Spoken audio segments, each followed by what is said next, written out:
Welcome back to my YouTube channel, Turning Grief into Growth. I'm Jen Santiago, grief coach, resilience expert, trauma survivor, and yoga teacher. And I changed up the scenery today. I'm sitting on my yoga deck above my creek. You might hear some birds in the background. There's one guy that's trying to get my attention right now. Today, I'm going to talk about your story, telling your story specifically, and how telling your story can help alleviate grief symptoms. I used to be a journalist, so I understand the power of storytelling. And I remember probably one of the most profound moments, like the most proud I've ever been in my journalism career, was when I produced a story about a gentleman who was serving a 25-year mandatory minimum sentence in a Florida prison. This was someone who did not deserve 25 years. This is someone who was in a wheelchair and in an enormous amount of pain, but because he had been medicating himself with morphine, he got into a lot of trouble. The irony was that when he went to jail, he ended up receiving the medication that he ended up going to jail for. After telling this story, after a broadcast, and because I had a very good relationship with the governor of Florida, the governor actually gave Richard Page a pardon. It was an incredible moment, just an example of great journalism and how it can have such an impact on people's lives and change policy. That's the power of storytelling. Your story and telling it, not to someone else, but to yourself, is also extremely powerful. You have the ability to relieve your grief symptoms through telling your story, and specifically writing it down. So no exaggeration, I've been keeping a journal since I was 5 years old. I remember asking my mother for a journal, and it was pink and it had a lock and key, and I'm pretty sure my mom would use the lock and key and read everything that I wrote, because that's the kind of woman that she was. Zero respect for privacy. Another story, but I've been keeping a journal forever. As a matter of fact, I'm going to show you something. This here is my journal collection. Well, part of it, just part of it. There are tons of these books. The reason why is because I feel like writing is an amazing way to put down the day. Like when I have a pen and a blank page in front of me at the end of the day and write down everything, like my frustrations or my dreams or my hopes or whatever it is so cathartic. And I recently listened to a Huberman Lab podcast. I've mentioned him before on this channel. I listen to Huberman Lab religiously, all these health protocols based on science, and he has an entire podcast on journaling to relieve trauma symptoms. And it's really specific. It's a specific amount of time and a specific amount of times that you actually write down this moment in your life that affected you. I'm going to put a link to it in the comments because it is incredibly detailed, and I don't have the credentials to talk about it. But what I can tell you, because I know from experience, is that journaling has made an impact on my life. And so I'm going to give you 3 reasons why you should be journaling right now, writing down your story to relieve your grief symptoms. And I'm going to give you 3 journal prompts that'll help you get started. So number 1, writing gives your grief a voice. So talking about your grief doesn't really have a place in most normal conversations, right? When you're experiencing a loss and people ask how you're doing, what is your answer? Fine, thanks for asking. No matter what, right? Because we're uncomfortable sharing our grief with others so often because we don't want them to worry about us, right? We want them to think that we're fine, even though we know we're not, even though we're dying inside, because we don't want to upset the people around us.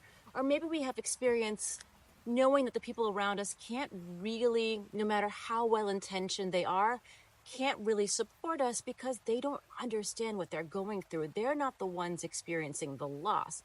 Unless they are, maybe they too have lost someone they love, the same person, but their relationship with that person is different. Their grief is different. So writing gives you grief a voice. And here's a great journal prompt for that. Ask yourself, if my grief could speak to me today, what would it say? And I'll make this really personal. If I were writing this 3 weeks after Felipe died, And at the end of this video, I will share a grief entry from just after Felipe died, or I should say a journal entry. I think my grief would say, I'm trying to kill you, Jen. I'm here. I'm not going anywhere. And I'm trying to kill you. Good luck. And I know that sounds awful, like harsh, like awful, right? But when you journal, you can look back at that. You can look back at that grief voice and realize, hey, you didn't kill me. I'm still here. I made it. And I think there's value in that. There's value in giving your grief a voice and then going back later and seeing what that grief voice sounds like at some point in the future. Number 2, journaling helps you see your own healing. And that relates to number 1. Grief is not linear, right? One day you're angry, the next day you're okay, the next day you're in denial, the next day you're depressed. It's not linear. And you can feel like, oh, I had a really good week this week, and then just slide right back down. Just feel like you're drowning in waves and waves of grief. But if you start journaling, you can see where you're progressing. Like I said before, like what that grief voice sounds like from one day to the next, 1 week to the next, 1 month to the next, 1 year to the next. I'm going on year 10. My grief voice is very different now than it was 10 years ago. My grief voice is a whisper. It wasn't that way 10 years ago, right? When it was telling me it was trying to kill me. So here's a great journal prompt for that. And that would be, what is one thing I did today that shows strength, right? Like, we feel so weak in grief, but what's one thing that I did today that shows strength? So an example from my personal experience after Phil died and after I got through the funeral and traveled back from Brazil to Miami to Belize and started working again, I started journaling again. And that was about a month. And that month was terrible. That was a terrible month. But shortly thereafter, I realized that I had to get it together. I couldn't function as a friend, as a family member, as an employee. And I started working out again. And so I started journaling about that, about training for a marathon. And every day, and I was not a runner, right? So I was suffering, not just emotionally, but physically through this marathon training. But every day I would write about the training and how I went a little further, how I was in a little bit less pain. And so every day I wrote something related to my training that showed me that I was getting stronger. So try that. Write one thing that proves that you are stronger, that you are getting stronger as you're grieving. Number 3, journaling creates a sacred space for conversation and connection. What do I mean?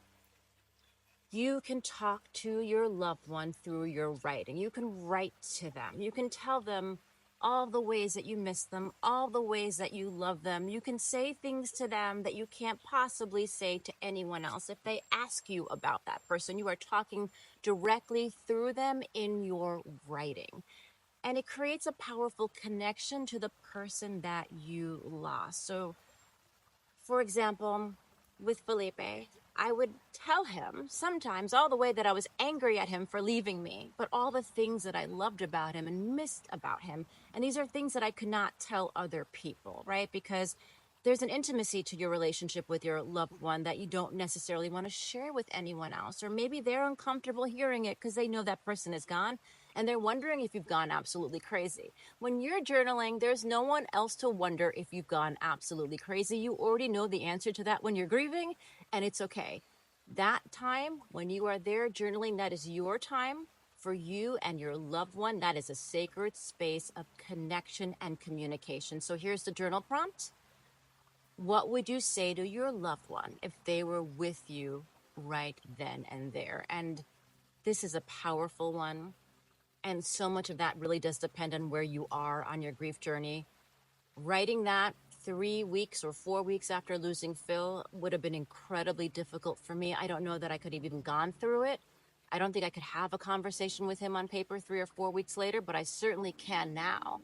I can certainly write about all the wonderful things that we did together and how much I miss them, but also about how I've moved on, and I think he'd be really proud of where I am now. So it kind of ties all this other stuff in together, is that when you're journaling and you're keeping these journals, you get to look back at them as you're going through your grief journey and see how much progress you have made. And if you haven't made progress, then see, okay, maybe it's time I get some professional help. So those are the top 3 reasons why you should be journaling right now to get through your grief. All right, so I promised that I would read a journal entry, sort of to prove that I've been doing this for quite a long time, and so it's been instrumental in my own growth process through grief. This is a journal that dates back to 2015. It actually says Phil Gone, February 20, 2015 on it. And this was written about a month and a half after Phil died, but only about a week after my father died. This is March 28th, 2015. This might be the first night I get something close to 8 hours of sleep. It feels good to be home. What I mean by good is alone with the dogs in silence. There's so little to hear here. I've been thinking a lot about leaving, but then I go to the garden and maybe I can't. I spent time in the garden. I planted dill, basil, and mint in the tomato box for some order. I lifted some vines. I planted 2 new random trees Phil was growing. I'll finish cleaning everything this weekend. Maybe I'll check out the ashram and the beach. I still cry, now over 2 Phils.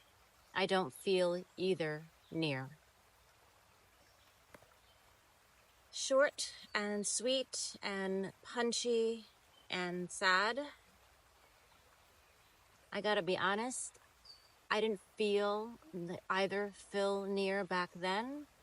And the funny thing is that I feel a lot closer to my dad now.